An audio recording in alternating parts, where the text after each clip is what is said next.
Some useful expressions. Well, we have a few very common verbs showing up in here, so we're going to kind of run through them a little bit. Imi is a good one to know. It's a relatively common one, but not irregular. Okay. So first of all, whenever you look up a word in Irish in a dictionary, or you need to find it somewhere, you usually look up from what's called the imperative. It's the command. Okay. So the word imi is a command, leave. Okay. So very useful expression with this is imiglat. Leave, go away, leave. Okay? Imiglat. Okay, so imi is what you use as a command to someone. Okay, tell someone to leave. Okay? And the lat just makes it like difference between go and go away. Okay? Now, the past in Irish to say someone left is usually pretty easy. You take whatever the command is, and if it starts with a vowel, you put D apostrophe in it. So you get Dimilat. Jimmy She, he went. Jimmy She Awalia, he went home. Jimmy She Awalia. Basically, he left to go home. Jimmy She Awalia. Okay? How do you say it? Vimy or Jimmy? Jimmy. Yeah, it depends on where you're going to hear it. So Jimmy would be a little bit more Western. You're going to hear Dimig in the south or something. Okay, they pronounce the D more like a D. Either way, it's slender, not broad. Yeah, it's slender no matter how you pronounce it. It just depends how you make slenders. Okay, so Jimmy She Awalia, he went home. Okay, I could say Jimmy Me Awalia, I went home. Okay, Jimmy Sean Awalia, John went home. Okay, Jimmy, that's the past.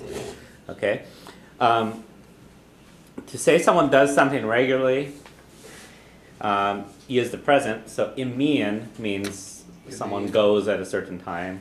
Imian she leaves. Ega she achlog at 6 o'clock.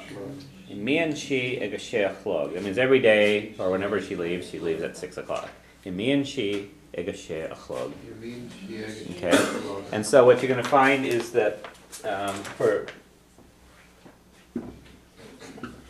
verbs that end in E like this, when you want to say that someone does that regularly, you end up with something that ends in ian. Okay? So, imian, leaves. Okay? Another word that's like that is the word kenny,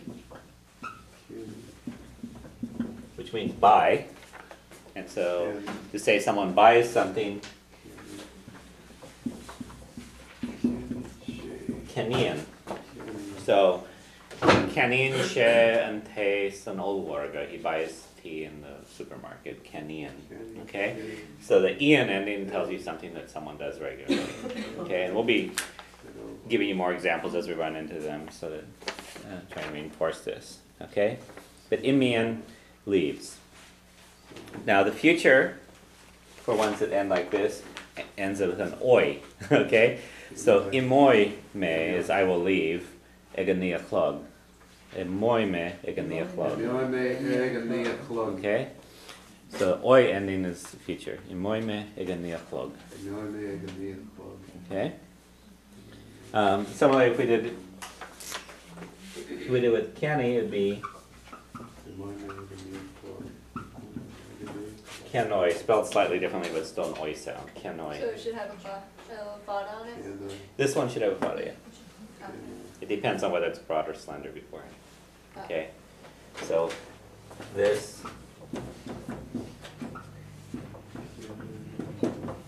is the same sound, oi, but this one comes after a word that has an E or an I before there, and this one comes after one that has an A or a U. So this one has an A here, so you have to use the oi ending that's spelled with the little fada, and imi becomes imoi. And it has an I over here from imoy, and so it uses the slender. Okay? So everything in Irish, you have to have the same vowels on each side. Okay? And unfortunately, sometimes they don't quite look the same when you have the endings. Okay? Slender is E, I? E and I. Yeah. E and I. And okay. U and A, O, and U are broad. Okay? So imoy me igania clog, I will leave at 9 o'clock. Okay? And so a lot of words, these are the words you're going to find a lot of the ones that end in E, okay? So like imi, canny, rushi, dushi, which means wake up, No, a lot of other ones. It's called second conjugation in Irish.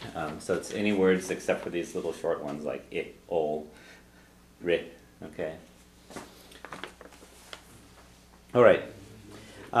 Next one is it's called a verbal noun. So, it's the one that we put with egg to say that someone is doing something now. So, are you leaving? And will to a imacht. Okay, you pretty much have to learn the imacht form. There's no real obvious way to tell what it's going to look like. Okay, so getting from imi to imacht, you just have to learn both of them. Okay, so will to a imacht. Are you leaving? And that's this. Okay. That's the same one you use to say to leave. So I would like to leave now. Bawalium imachtanish.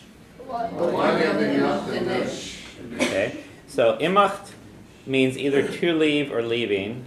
Usually when it has egg with it, it means leaving.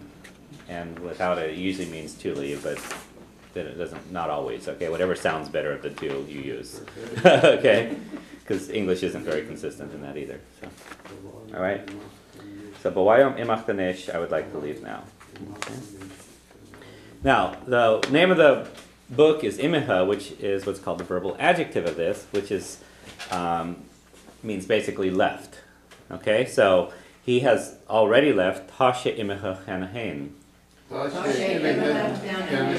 So Tashe, he is. Imithe is left. Hanahain means already. Okay.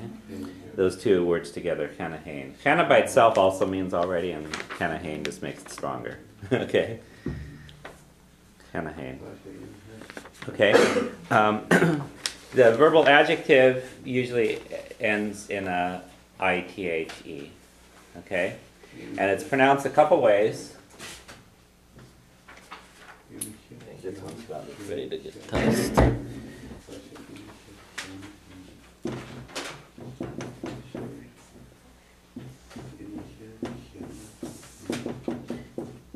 Examples. So Imithe, you'll hear it pronounced either as Imithe or just as Imi. So a lot of times that THE is not pronounced. So Camithe or Cami. Okay. The West, they like to drop off the end of it. Okay. So that means left, and that means bought. Okay. So Tasha Imithe Hanahain, he has already left, or he is already left. Okay. So let's go through those again. So go away, Imi lad. And he went home. Jimmy she awalia. And she leaves at 6 o'clock. Imin she egashechlog. And I will leave at 9 o'clock. Imoime eganiachlog. And are you leaving? Will to gemacht. And I'd like to leave now. Bawayom imachtanish. And he has already left. Tasha Imithe Hanahain. Okay. So, that last one is Imithe? Imithe, yeah. Imithe or just Imi, depending on where you are. Okay. So, let's go on now to the first line from the story. Okay. And actually, not quite. This is the chapter title in here, which is Icha Luch, which is a wet night. Okay? The word Icha is night. The word Fluch is wet. Okay? Now, in Irish, words can be either masculine or feminine. Okay? And depending on whether it's masculine or feminine, other things behave differently around that word. Okay, so we have two words here. I'm looking at the word law, which is day, and icha, which is night. And law is masculine, icha is feminine in Irish. Okay, so in Irish, the adjective, like wet, comes after the word, almost always, okay? And when it comes after a masculine noun, you just stick it after it. When it comes after a feminine noun, you have to lenite it. Okay, you have to put shevu on it. So, if you want to say a wet day, you say la fluch.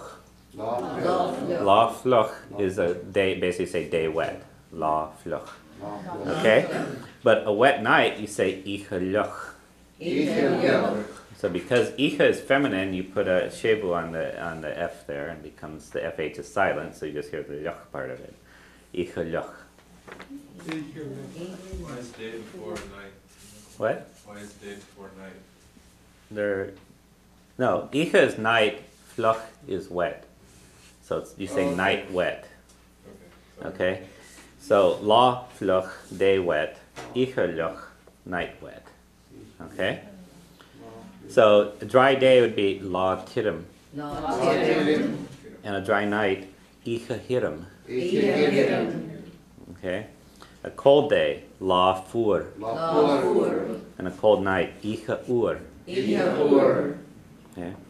A warm day, la te, and a warm night, icha he. So you may have seen the word for hot chocolate, shaklaj he, because shaklaj is feminine in Irish, so the te becomes he. Okay? But